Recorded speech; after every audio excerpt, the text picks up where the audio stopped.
Welcome to August presenters. It was a hot summer and I hope everyone has survived safely. Seeing everyone here, thank you very much for attending. Today we have a presentation from Miss Satomi Shibata. Let me introduce her a little bit. Satomi has taught at Tokoha University from 2010, where she aimed the students to read 1 million words a year and gradually reach young adult books. She has worked with the Board of Education in Shizuoka Prefecture, and presently she is teaching graduate school, undergrads, university students, and elementary school students trying to find effective ways to learn English. She also writes the monthly column in Tacho Tadoku magazine on picture books. Today, she will talk about her university students. So now I'd like to pass the floor to Miss Satomi. Thank you very much. Thank you very much. Oh, I don't know whether you noticed my trouble or not, but I couldn't get into Zoom and I was a bit panicky, so I should calm down a little bit and I lost my notes, so my talk might not be so smooth, but I'll give it a shot. Okay, once again, my name is Satomi Shibata. Thank you very much for the great introduction. Also inviting me for giving me this opportunity to talk in here. Thank you very, very much. And I've been working on extensive reading since 2010, thanks to my colleague Emi Korachi, who still works at the Tokoha University in Shizuoka. And she started it extensive reading first and introduced it to me. So that's what happened in year 2010. And as she said, I've been working with MEXT, and also I used to work with Prefectural Board of Education, not at Prefectural Board of Education, but worked with. And also I currently teach at Kinjo University and also teaching in graduate school of teaching, but not in elementary school, or I don't teach elementary school students. So I just wanted to clarify that. And Kinjo University is located in Nagoya, Japan. And as you see the picture, it received Nagoya City Urban Scenic Award. So it's a beautiful, beautiful campus. So when you have a chance to visit our university, I will guide you all the campus tour. And also my research focuses on how to make learning a habit, increase the amount of learning, and help students acquire high level of English proficiency. That's what I have been struggling for the whole teaching life. And I used to run a self-access center in 2 universities. First in Nagoya Gakuin University, and I did the same thing in the second university, Tokoha University, and I did self-access and I manage self-access centers. In my recent publications, I suggest that using picture books in and out of class will lead to more extensive reading in the future. And also, as she mentioned, I write regularly in a column and introducing the picture books. So if you want to talk about great picture books, you are more welcome. And let's have a chat a lot. And also, everybody here knows about the Extensive Reading World Congress coming up in this next week, and I'll be there too, and that's starting from September 5th. And I am presenting with my colleague about reading online buddy reading community encouraging ER among adult learners. And if you are interested in buddy reading or online reading community, and we've been working for about last 2 years, and I'd like to share the insights of it. So today I will talk about listening to the voices of college students, but mainly I want to talk about what promotes ER. Okay, then this presentation is based on the previous presentation I gave at the Kansai Tadoku Shidosha seminar, the Kansai Extensive Reading Instructors seminar held last year. And the title was in Extensive Reading in English Toward Young Adult Literature and What Findings from 13-Year Experience of Extensive Reading in University Setting. But I want to confess something before I start. I am right now struggling all over again. Uh, I started extensive reading 2010, and I wrote about the importance of cultivating extensive reading culture, Shibata 2015, and also 2022.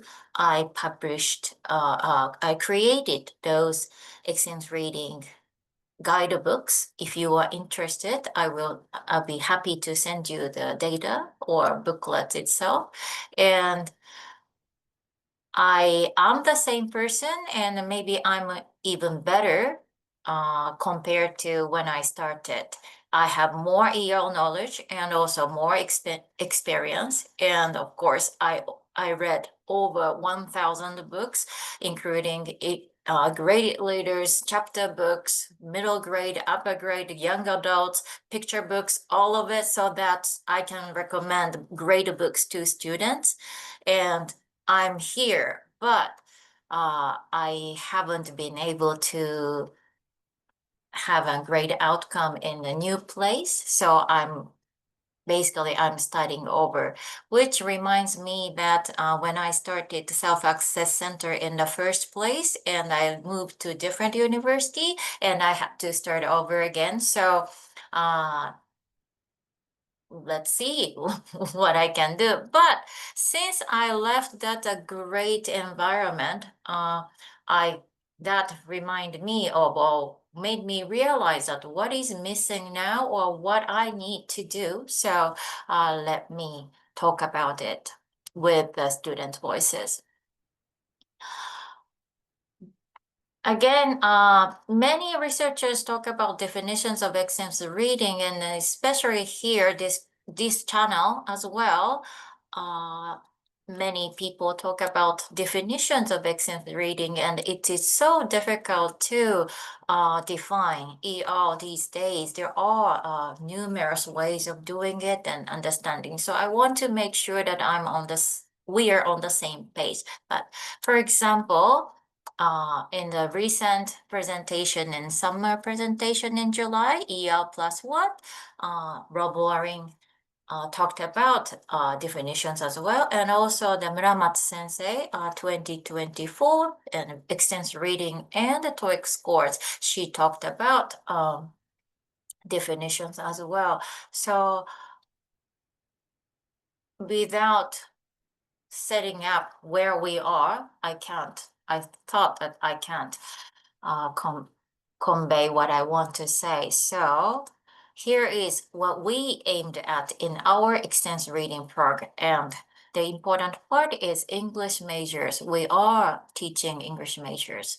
And number one, all first-year students read 1 million words per year. 1 million words, maybe people who are here are familiar with word count, but there are maybe some people who might see my presentations in the future and might not have any idea about the word count. So 1 million is about Harry Potter. If you read whole Harry Potter series, that's about 1 million words. And words per minute basis, most native English speakers read 250 to 300 words per minute, and in audiobooks or reading aloud level, 180 words per minute. So if you calculate that, maybe you can imagine what it's like. So 1 million words per year. And number two, students continue reading over multiple years, not 1 year, but 2 years, 3 years, 4 years, not one semester, not 1 year, 2, 3, 4. That's what you are aiming at. And number three, students read up to and beyond young adult literature.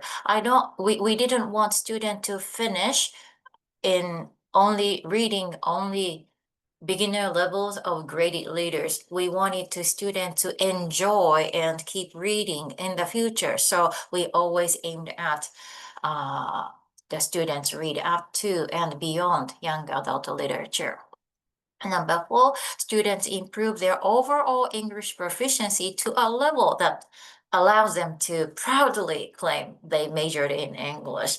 I used a vague expression because there are many level of English majors universities, and in our universities, maybe 700, TOEIC 700 or ACAN prefers. If they reach those levels, then they may be able to say that I majored in English. So that's about it. And number five, ideally, students continue reading even after graduation. So whenever I hear this, or I meet students, those who graduated and say, sensei, I still read books, or recently I read this book, blah, blah, blah, please recommend. Or when I bring some books to them as a souvenir and that they were so excited about it. And those moments makes me feel really, really happy. Okay, so we aimed at those five, and somehow, well, we would say that we were able to establish some system. And number one, many students read 1 million words per year, and for those students whose TOEIC score is about 400, they read average of 500,000 words, or those students whose TOEIC score 500, they read average of 800,000 words. And number two, students continue reading over multiple years. Yes, they not everybody, but 2 to 4 years if they are introduced in class. And number three, students read up to and beyond YA literature. I just put two books up there, but they are bestsellers among our students, and many read those books. And I can give you more examples if you are interested. And also, especially my seminar students, 90% of students pass TOEIC, either TOEIC 700 or ACAN prefers, and everybody continued reading up until they graduate. So that's about number four. And the number five, I already talked about it, and some students still read after they graduate. So jumping to the conclusion, what promotes EL? I talked about in the previous presentation, but I reconsidered what is important, and I added some elements. The first, well-organized system. Second, well-organized environment with sufficient materials and skilled instructors. And number three, psychologically based motivation enhancing strategies. Let me go through one by one. Here are some voices from the student who read more than 1 million words per year over multiple years. Talking about, focusing on the first factor, well-organized system. Student voice. If you want to read the Japanese, the English one is my translation, so it might be a bit different nuance. So if you feel comfortable reading in Japanese, please go ahead. And English section. I think that in order to make extensive reading a habit, A small amount of compulsion is sometimes necessary in the beginning. From there, it's important to gradually establish your own style and shift from reading out of obligation to reading because you genuinely want to. In my case, over 4 years, I would say my motivation was roughly 80% desire and a 20% sense of duty or pressure. Ideally, extensive reading would always be enjoyable, but there are inevitably days when you don't feel like reading. On those days, the 20% sense of duty helped push me, allowing me to continue reading every day. So, from this excerpt and from my experience, I would say number one, we should start extensive reading from the very first year before students establish their college lifestyle. This applies to self-access center as well, that it was important to have setting up a lifestyle which they visit self-access center. Same thing, before they establish their college lifestyle, extensive reading should exist in their college lifestyle. So starting from the very first year, it's very important, which I realized when I moved to new place, and it's still difficult to start extensive reading here. And number two, include ER as part of the evaluation. As he said, a small amount of compulsion and a little bit of pressure, a little bit of duty is important. In order to do that, it should be in the evaluation until they can read voluntarily without any help. Number three, support students to record their ER with the necessary details.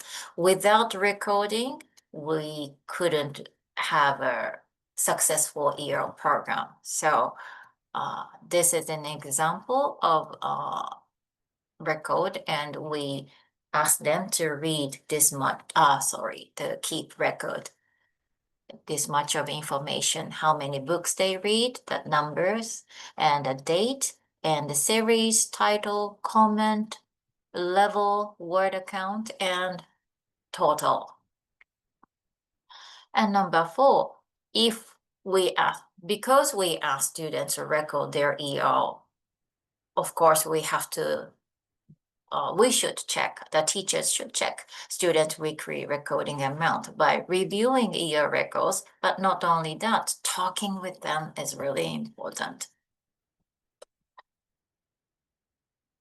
And here, next voice, this student read 11 million words in 4 years, and he started from 6:30, and he reached 9:30, and started from Curious George, and he was able to read the 100-year-old man who climbed out of the window, disappeared. So he wrote, before entering university, I had only read a few books in Japanese, so I thought there was no way I could read books in English. However, once I started extensive reading, I was truly surprised to realize I can actually read books myself. Reading books in English increased the amount of time I was exposed to the language, and my English skills, especially my reading ability, improved. In addition, talking about the books with my teachers and friends was enjoyable, and it helped me to keep my motivation high. Another voice. This student read 5 million words over 4 years, and she started from TOEIC 500 and reached to 750. And she started from Oxford Reading Library, Oxford Reading Tree, sorry.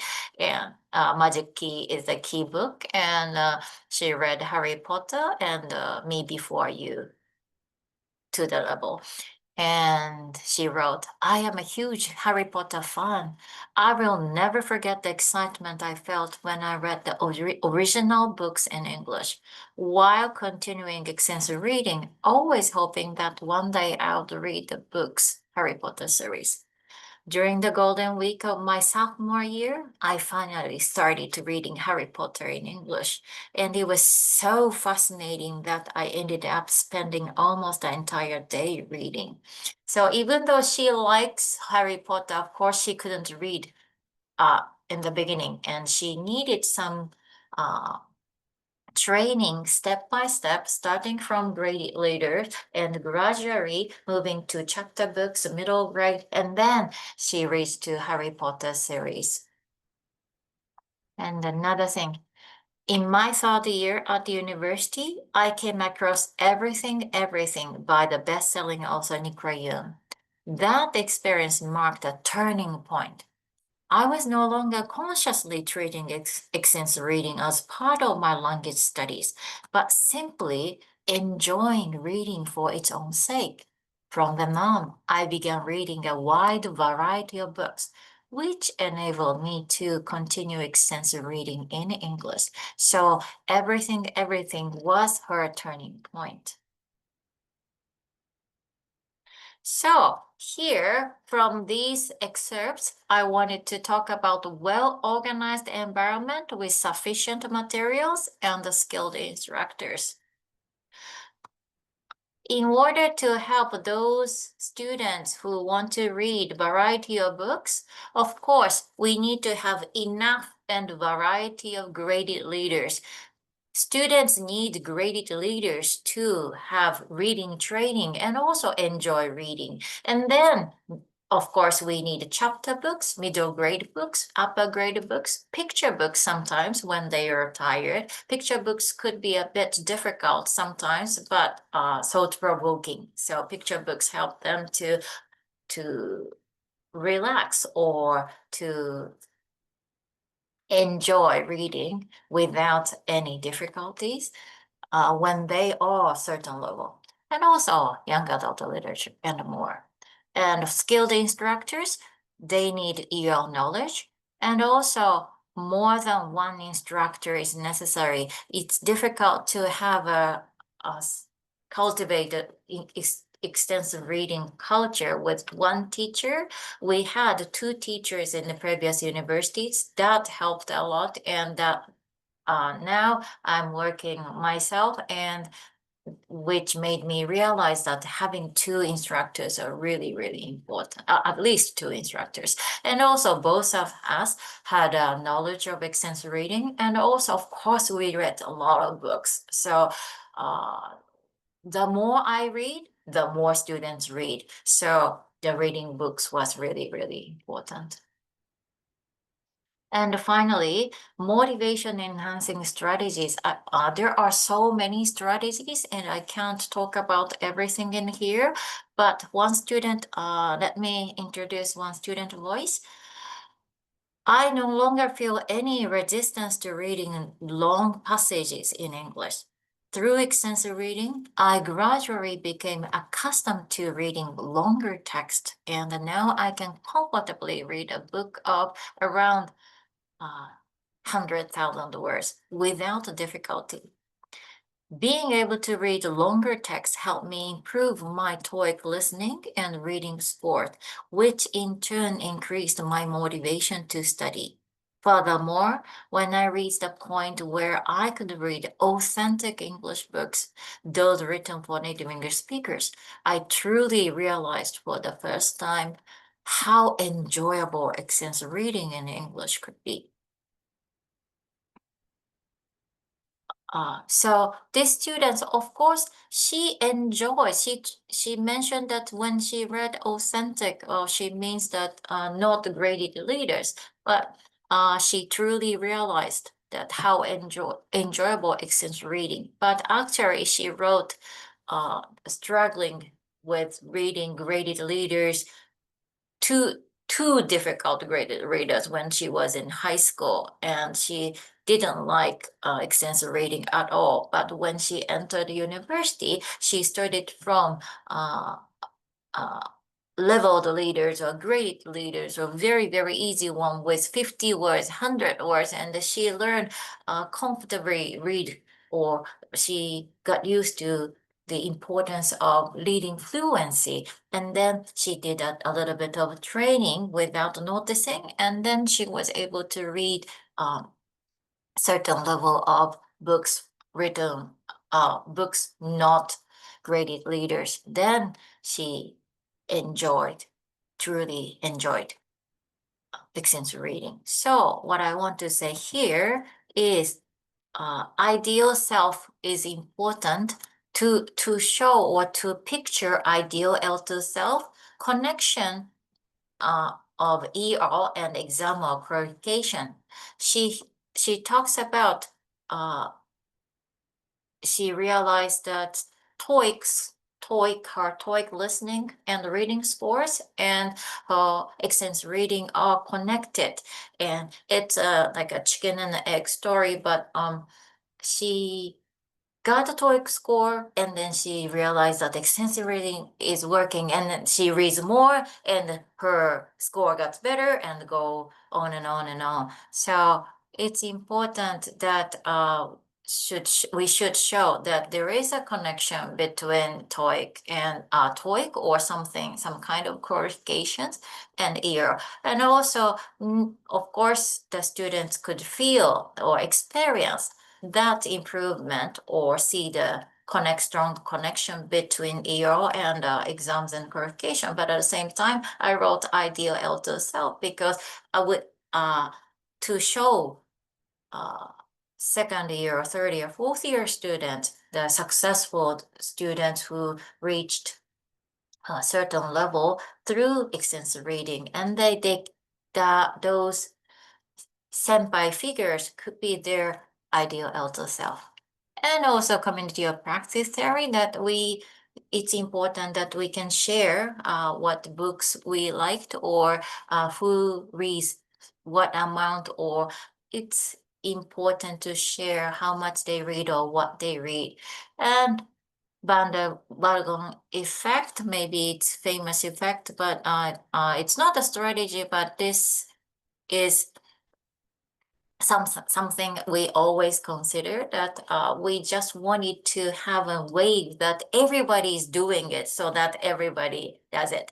That's why it's important to start from the first year, and all the first years are doing extensive reading. And not sometimes we place the books that we want them to read on the top shelf, or we bring the books that we want them to read. So just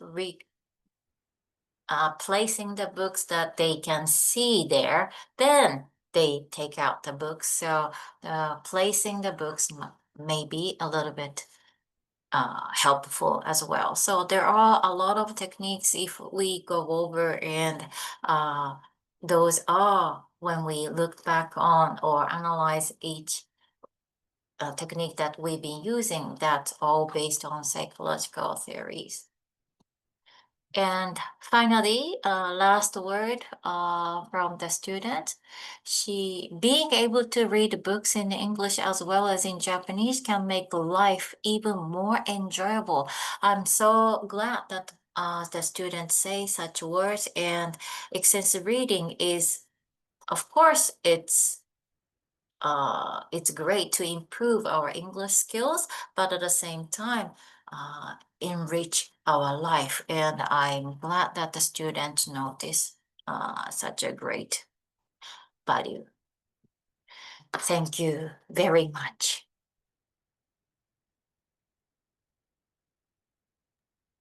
Hey, thank you very much for your presentation. We'd like to have some comments and questions from the audiences. Anyone?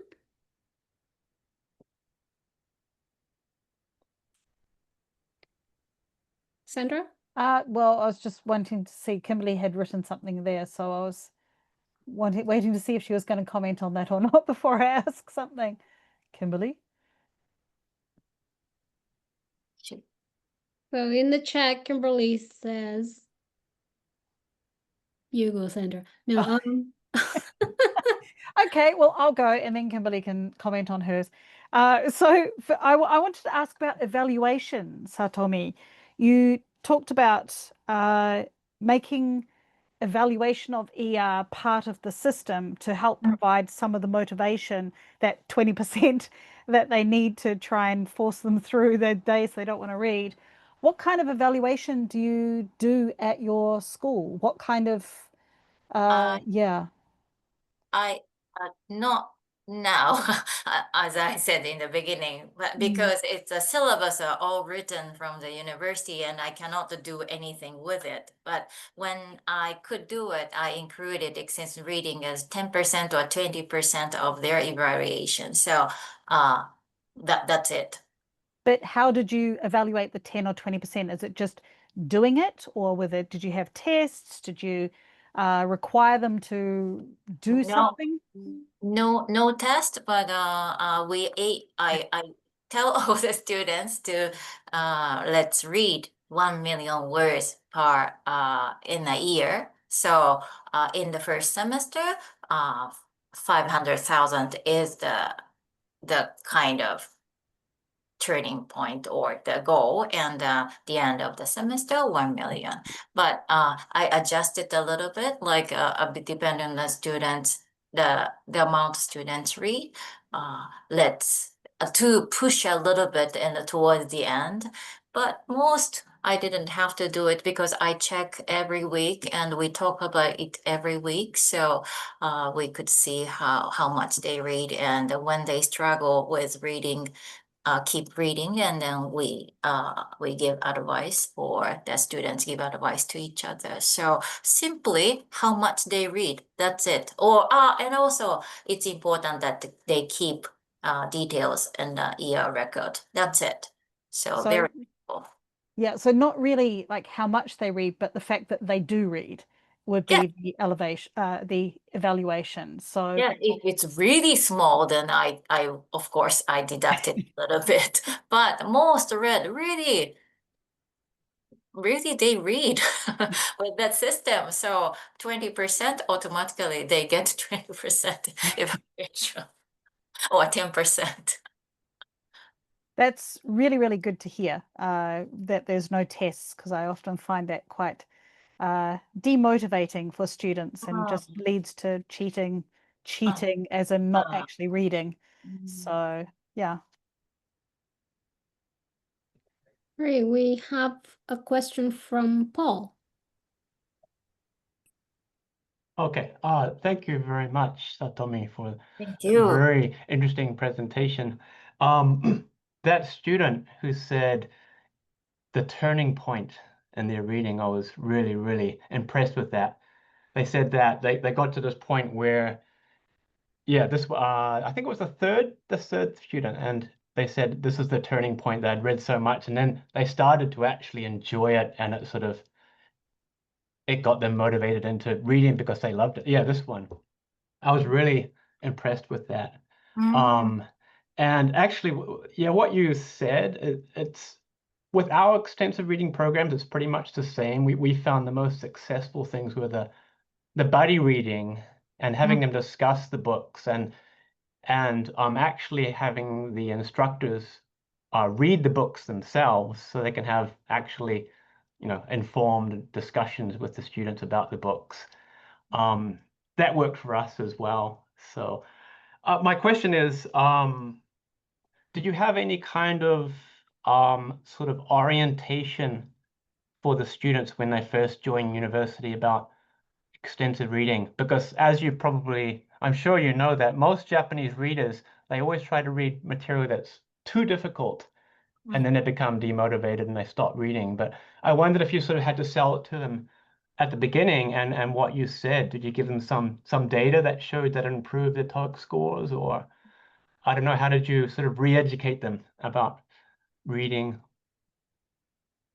Well, we I introduced in the previous university, I introduced extensive reading to all English, all the first year students, and I taught some kind of skill class in all the students. So some like writing, reading, writing, and listening, and I covered with myself and my colleague. So we did orientation in each class depending or adjusting the content a little bit to the level of each class, and not only once but in a couple of times, like in the beginning of class we talked about the importance of extensive reading or technique, or showing example of successful senpai examples, or it we just ongoing, like I used to do for ever. So they were already sort of trained up on the benefits. Yeah, one thing we often do is we, just like you do at your institution, we get them on board straight away into the extensive reading. And then even at the end of the first class, we actually have them choosing books and starting to read them in like the final 10, 20 minutes. And then as educators, we would walk around and help them choose their books or discuss what books might be useful for them. But yeah, I agree. You've got to get them in there at the very beginning, don't you? Yes, then From day and one. continuing in every other class or twice Yeah. a month, or we have to talk about how important it is, or what is how they can be successful reader, or a lot of tips that we have to introduce. Yes. Thank you. Thank you very much. Thank you. Okay, then let's go on to Kimberly's question. Kimberly, would you like to read it out? It wasn't really a question, just sort of a comment about how, students seem to like the importance of the enjoyment of reading was really the effective factor for students. And that was quite interesting, I thought, because there is, some people who have tried to like theorize what is the core components of extensive reading, and what really has to happen in order for it to be extensive reading. But you cannot read in large amounts with fluent processing unless you're actually enjoying what you're doing, right? So I was just interesting that like a lot of your student voices the student comments that you've shown us speak to about the enjoying of the reading and how that facilitated them actually reading a lot and getting into reading itself. Yeah. So it wasn't really a question, sorry. Oh, thank you. Thank you very much for the comments. And I really thought that not every single book is fascinating enough for all the readers, and but they somehow enjoy the reading, but they really need to encounter the books that trigger their inside motivation, or like everything for her, this was a turning point. And not only this book, but every, I don't know, at least once one book a month or two books a month, or the students need to encounter such like great books, and then they can keep going. And in order to do that, we need to be able to introduce or recommend the suitable books, like Book Whisperer, Donald Miller. So we were trying to be like Donald Miller, if you know, of course you know her. But, so that's how we did. That ended up we read a lot of books. I also have a little comment, and in Japanese, kokugo education, the Japanese teachers tend to say that the reading amount or the reading habit kind of like starts at grade 3 in elementary school. And so if the grade 3 students like read a lot, they will continue to read all their life. But when they don't, they cannot, they don't really read a lot. So I was kind of interested to see your students comment that one of the students said they only read he only read a few books before entering university, and then he started to read a lot of books through English. Um, from my personal experience, when students start to read books in any language, they will continue to read both Japanese and English. So I thought this is really interesting, and I think it's worth sharing with the Japanese language department teachers. It's just a Oh, comment. I have to thank you. Actually, this student got interested in Korean, and he believed that extensive reading is important. So he did extensive reading in Korean as well, and then he reached up to the highest level of topic exam, and now he's in Canada, first time in his life. So it was That's very. fascinating. You can tell that students can apply their knowledge or their skills to other languages and other language learning. Yes. Thank you very much. David has a question. Thank you, and thank you for a great presentation. I'm just wondering if you have personally used or perhaps read about strategies to help students who don't enjoy reading, and that could mean reading in their first language or their second or third language, or it could just mean reading in English as well. And the reason I ask is I seem to be encountering more students at this point in my career than when I first started teaching who are resistant to reading. And that's not only my English, my EAL students, it's also first language students. And I'm just wondering if you have incorporated or used strategies or would recommend strategies to help students get into reading or to access it.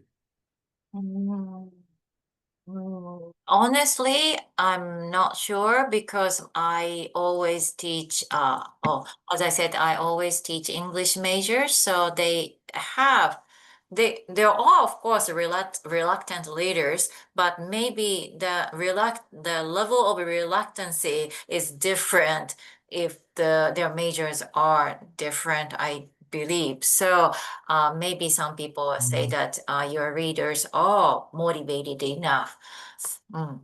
But still, there are students whose TOEIC score are really, really low. Like, of course, like those students who cannot reach 400, and those students are not fond of reading themselves. But like in his case, his TOEIC score was great in the first place, I believe. 630 is good enough, but he didn't have any experience, or he didn't like reading at all. But when he started to read with with the TOEIC 630, he didn't have to read from SpongeBob or Curious George or Oxford Reading Tree, that he didn't have to read from that level, but we encourage them to read from that level. So really, really, starting from really, really easy ones, like the students, Japanese students especially, they are good at reading high level textbooks with dictionaries or Google Translate, or they don't they think that it's atarimae, it's natural that they can't understand the whole vocabulary, but it's important that not I plus one, I minus two or minus three, and then they start to read, and they might, then we need a little bit of pressure in the terms of the evaluation, and they have to read. Then they read from really, really easy one, And then when they build up their reading habit, and I think they might be able to find something as when they come across a home run book or that's just my opinion though.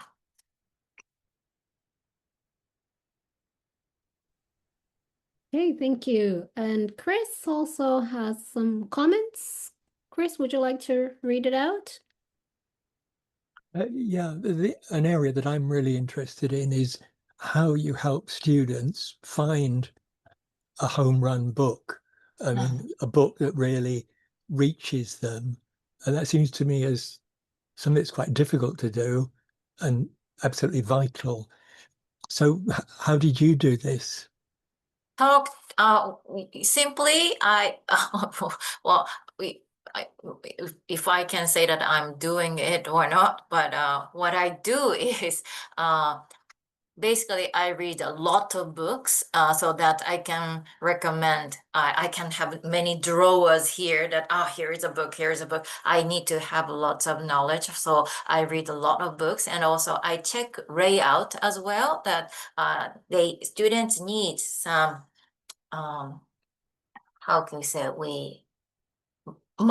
enough margins. Without it, it's difficult to read. So sometimes design of books are important. And also I ask the students how they feel, like what they want to feel after they read the books, like they want to cry or they want to laugh, or what kind of experience they want to do, or what they want to know, or we talk a lot about the books, and then finally I chose a couple of books, and then usually 2 or 3 books, and then they choose one from it. So then I believe, or I hope that that helps them to find good books. Sometimes I encourage students to exchange the books information based on the record. They write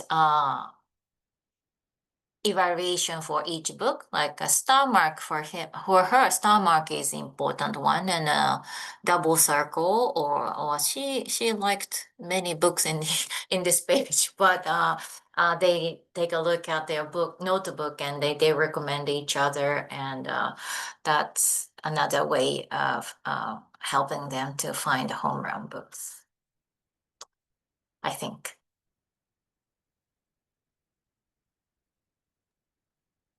That's a really fascinating teacher to have, where the teacher knows a lot about the books and could recommend several books that might match the students. Yeah, that's very fascinating. Um, are there any other questions or comments? Yeah, to that point, actually, because you mentioned that having a well-organized environment, including skilled instructors, is something that promotes ER. And I absolutely agree. That's the instructor who does read the books, does know what the books are and can recommend them to students. But how do you, or how have you tried to increase the ER knowledge of instructors in your department to try and upskill them to that level? Because that can be a very difficult thing to do, especially if they don't read much themselves, or they're not particularly invested in their day job, if you know what I mean. Have you got how have you gone about that in the past, and do you have any tips? There are no tips. Like as I said in the beginning, I was just lucky to have my colleague senpai Emi Korachi, who was into extensive reading, and then she was doing a little bit herself, and once we started to do together and involving self-access center, it was a big hit. So just two crazy like extensive reading lovers did. So I didn't mean that I could encourage other teachers to do. So we just two of us did together. That's it. So I don't have any tips for that. But I if there are no if there are supporters who are literature teachers, or if they could encourage or talk about the literature in the literature lecture, and then we could connect the talk, and then at that time it was quite successful that some teachers talked about, and the children's literature lecture talked about Jacqueline Wilson or something like that, and we they actually read in Japanese, but we in our library we had English books, so they realized that they can read books they learned in their lecture, that actually they can read themselves in English. So that was a bit of collaboration with other teachers who are not really into English extensive reading.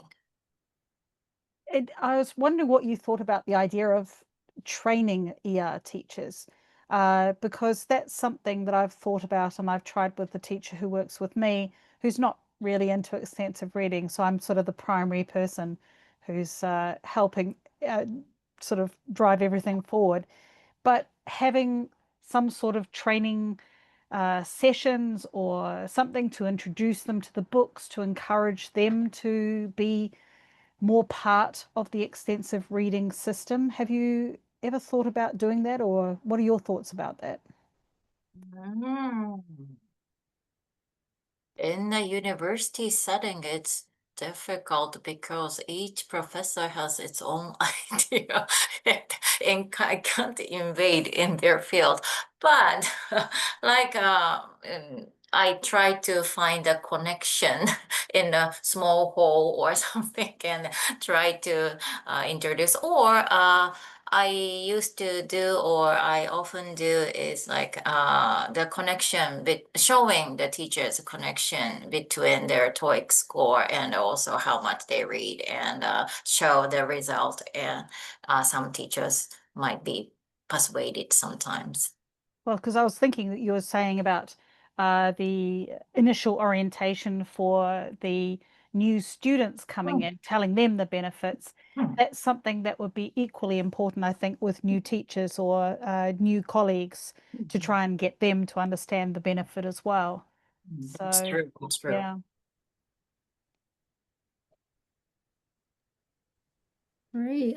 We still have two more questions in the chat. Takara Sensei, would you like to share your question yourself?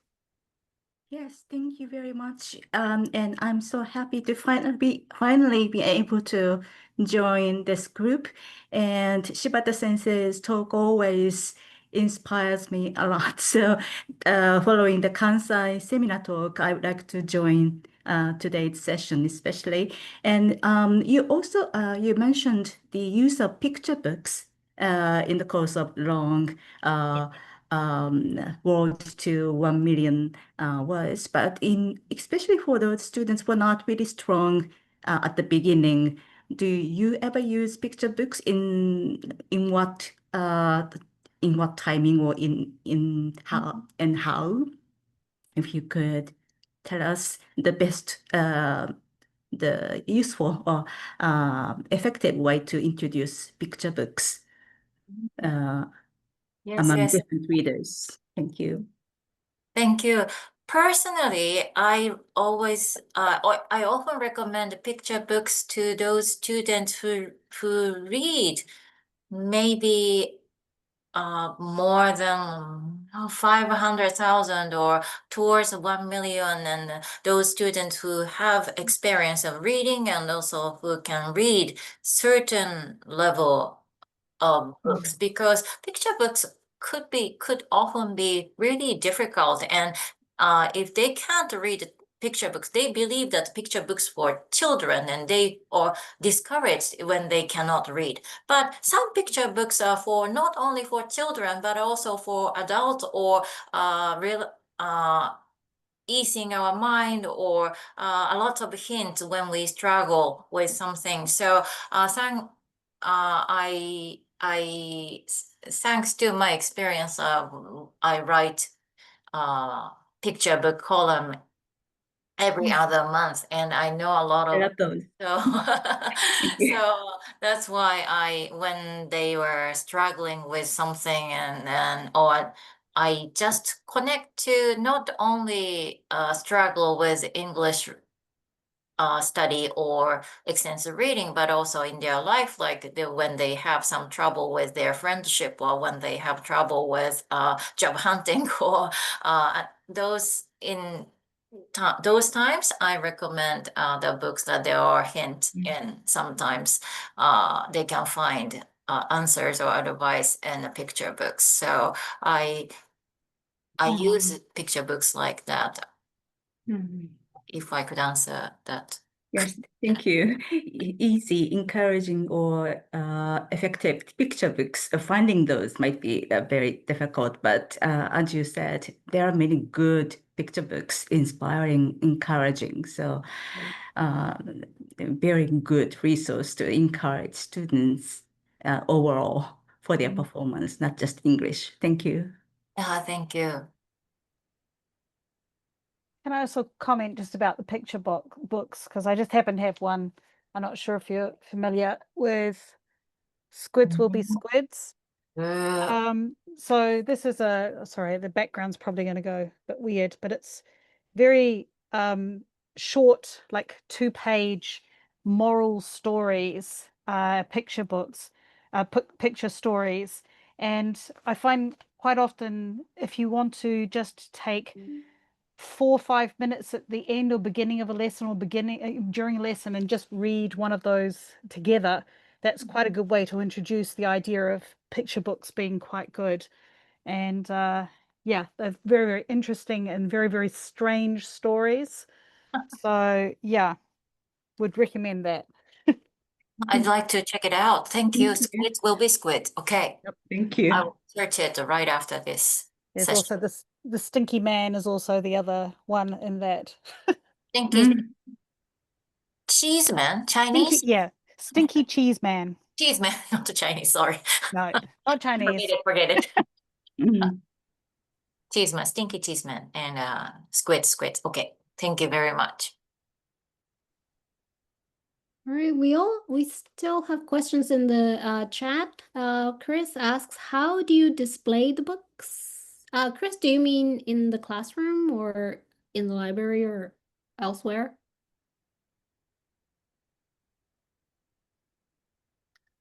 Oh, Chris seems a little busy. So Shibata-sensei, you mentioned you bring in some books in the classroom. Yes. Yeah. Is there a way you display, or you do a little recommendation talk or something? Yes, yes, that's what I do. I always brought the books with a trolley lady, like a supermarket trolley. I bring all the books to the classroom because there are a lot of hurdles or the difficulties for students. Like they don't have time to go to the library. They don't have the books are heavy, or I don't know. There are lots of complaints, and if there are books right in front of them, they might take it away. So I try to have them that chance to take it away easily. Accessibility was really important. So when I used to run a self-access center, I always change the display all the time. Like there are the shelf that many students go into, and I put the books in I put in the shelf the books that I want them to read at that time, or of course, it's not special at all, but in Halloween, of course, we display Halloween books, or Christmas, of course, we do. Or I always recommend or introduce the books that are popular among upper level students, and those are I'm sure those are popular books among students. So I always bring the books to the class and introduce a little bit of introduction and try to stop where they might want to know toward the end, or a little bit of introduction, and then I recommend it. That's about it. So are the books placed in the library, the university library, basically, or does the department own some books? Right now, the current university, the books are placed in the library. And the previous university, of course, there are books in the library, but at the same time, I had all the books in my office. So I took the books from my office, and in every class, I brought a trolley there. So if it was in your office, how does the school students access? It's only during your class, or do they During have? the class, or they knock my office door and they come in, and then they check out oh, come and go, come and go. And my office was in the in the previous university. My office was in a great place for students on the way to classroom. So they Oh. just stop by, knock the door, and they take out the books and then go. But maybe it's not good for teachers because they cannot do anything. I guess it depends on where your office is placed. But Yeah. yeah, because accessibility is really important. Yeah, Yeah.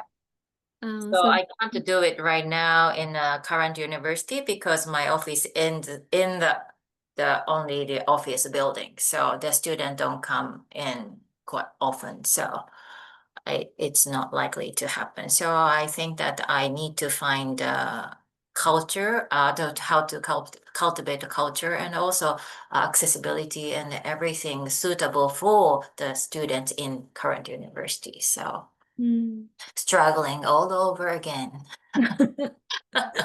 right. from zero. Yeah, that's hard work starting Yeah. from zero. When Yes. somebody starts it, it's much Mm. easier to keep on. Although I do at the same time here, some schools, when the teacher leaves, the program itself also dies down, which is a pity. Yes, and the previous university as well. I left 3 years ago, and the other EL level teacher, Dutch sensei, will be leaving this year. So after that, Mm. EL is done there. Oh, that's a pity. Mm. Chris, you're back. Do you have any other questions concerning the display?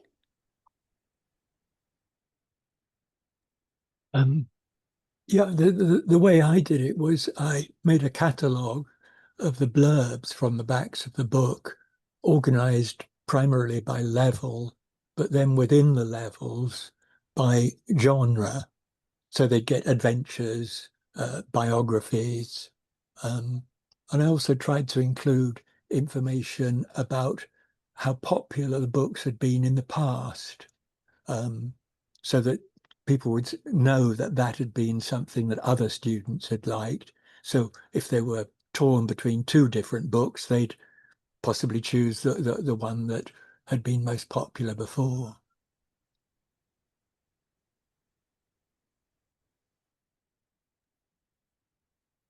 Right. So when you put those blurbs and catalog it, did you do all the work, or did you have students help you or your colleagues help you? I did all the work. Oh, nice. But it was something that kind of built up over the years. So I wasn't doing all of it all at once. I started off copying the blurbs and putting them together in a Word document, and eventually built up to this idea of the catalogue by levels and genres, because it's aiming at that home run book. It's how do you get students to find a book that they're almost guaranteed to enjoy?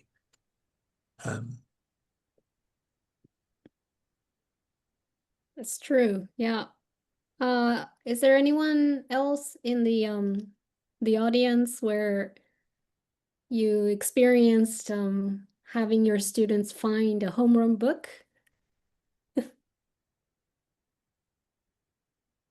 I'll start. For some of my students, Life on the Refrigerator Door was a home run, even among the boys, which was quite surprising. It looks thick, but it's not, and and it was enjoyable.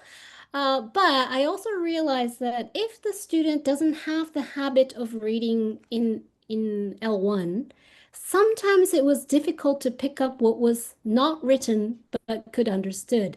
Like reading between the lines was difficult for some students, and sometimes they thought it was because of the language, but I figured it wasn't the language, it was their lack of reading experience, which was also another finding for me. Anyone else? I have one student who I had a lot of trouble trying to encourage her to read non-fiction, so fiction. She was quite happy doing fiction.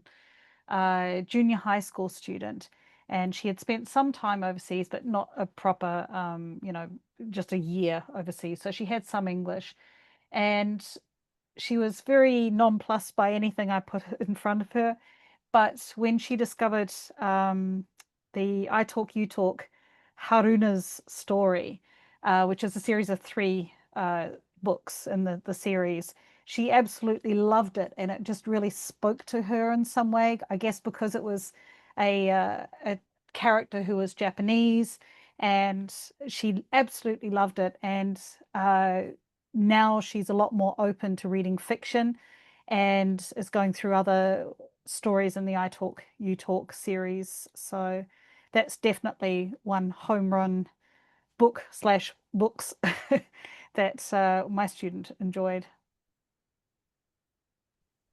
That's interesting because sometimes it's difficult to encourage non-fiction book lovers to fictions. Absolutely. Yeah. Anyone else with any comments or questions?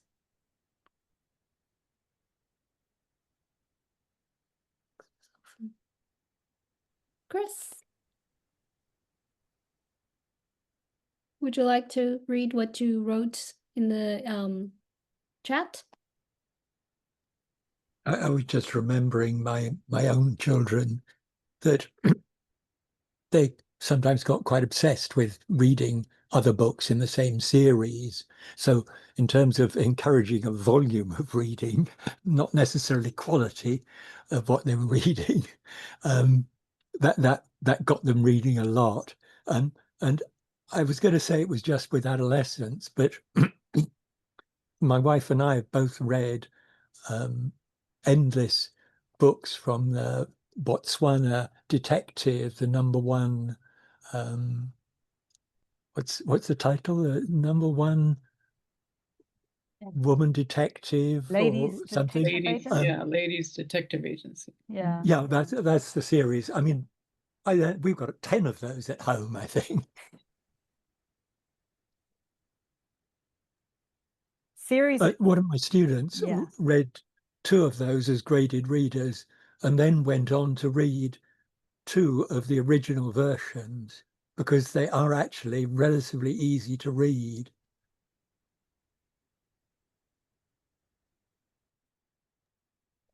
Yes, it's often discussed that when a student finds their favorite series, it helps them to keep reading. I wonder, yeah, what's one of the longest series? Gerald Stilton or Horrible Henry?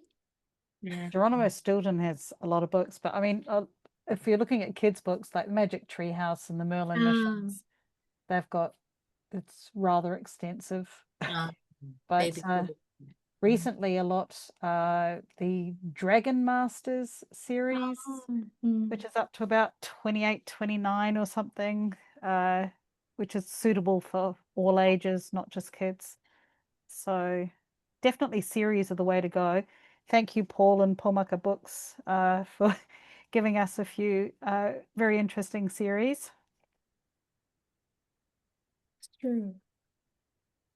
Thanks, So, thanks, Sandra.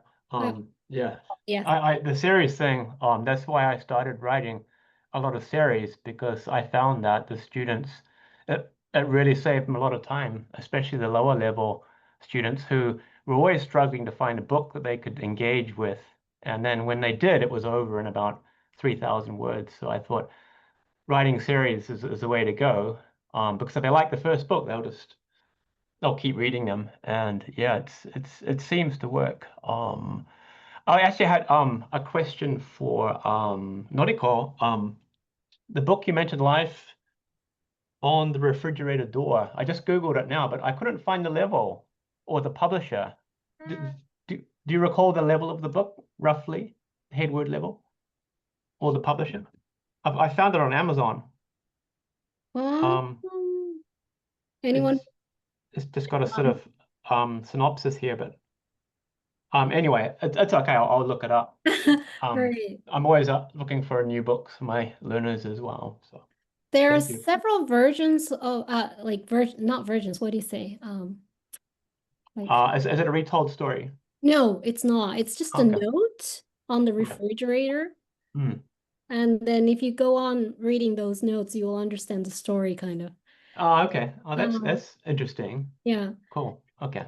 There's I'll look a out for like it. a pink cover and a silver cover version. And I strongly recommend the pink cover version, but I'm not sure if it's still in Hang printed. on, I'm looking at the complete wrong book on Amazon. It's called Life on the Refrigerator Door, but it must be a different book. Okay, I'll look out for it. Thank you. Also, Sandra, you mentioned you talk press, and Heather Dixon's a great friend of mine, and she's helped me out a lot with publishing. And I agree, her books are amazing.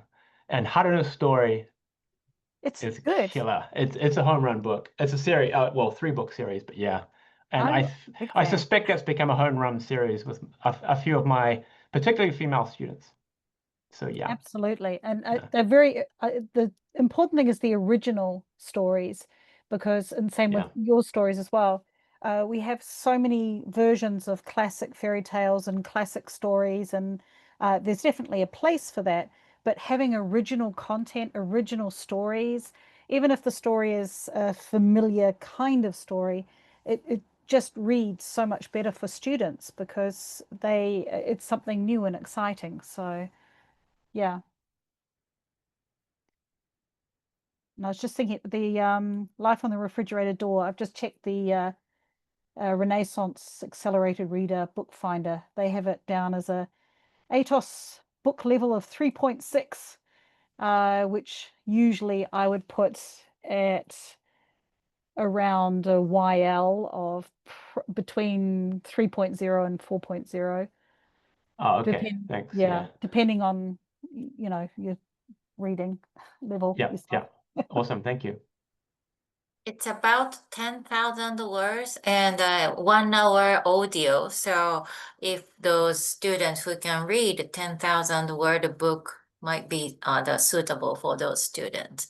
And also the first page might be a bit difficult because on the first page, starting from the shopping list, and there is it says a carrot or something for Peter or something, and then they have to imagine that, oh, this family has a pet rabbit. So explaining the first page, and then they can go on to read. And the books are beautiful with illustrations, actor illustrations of the daughter and the mother's story. So many students experience like feeling, reading in English, and they feel emotions, and that help them to experience that, and that's why it's popular, I guess.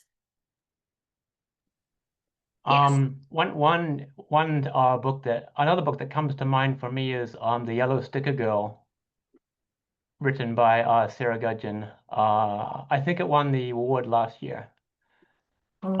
at least in my context, that's a good. It was really, really popular. with my It's students. one I It's really not a want to series though. buy and read myself. I think it sounded a great storyline. Yeah, it's awesome. What is it? What's the title? Would you please say It's it? called The Yellow Sticker Girl. Ah, What's the publisher? Is it Sandra, help me here. Is it Eli? Ellie or whatever? Ellie Press, or what is it called? I forgot. Sorry, the think it's publisher. Ellie. I was Ellie, just yeah. talking about this It is Ellie. earlier, actually, strangely enough, because of course Sarah kindly talked. I gave a talk as part of our presenters. Was it last year? It was last year, wasn't it? Recent, yeah. Yeah, last Jane year. Cadwallader and Sarah Gudgeon both talked, and that was absolutely brilliant to hear what they had to say. And yes, The Yellow Sticker Girl was a wonderful book. And Michael Lacey Freeman, of course. Egghead. Yeah. My students love that. And his new one is really good too. Have you read it? The Drum. Yep. I read it on the train last week and I I almost cried. Aw. Yeah, it was so good. But yeah, definitely I guess potential home run books. Always good to get recommendations for yeah, good books, and especially some of those which are have been written for language learners rather than the regular native level texts. Both, of course, very, very important, but having those more graded reader type books is extremely important in filling in the gaps and building fluency. So yeah. Yeah, Ed has a comment on that. Ed, are you there? Hello, yes, I'm here. Can you hear me? Yes, perfectly. Yeah. No, I was just saying that there's a sense of authenticity that you get with the books that are written graded the first time. If only the graded version exists, then as a reader, if you know that, then you know that you're getting the real deal, right? Instead of if you're reading, like for example, when my wife was reading, what's it called, Breakfast at Tiffany's, Mm. and she was reading a graded version of that. And I decided to have a look at the original version and compare the first chapter. It's worlds apart, completely different book. And once you know that, if you know that, then you feel like you're getting gypped in a way. And so I think that the original graded readers have a real value to them in that sense. Mm. That's true. And right. Well, we're getting a lot of comments and we're moving on to discussions. Do you have any questions to Satomi? Anyone?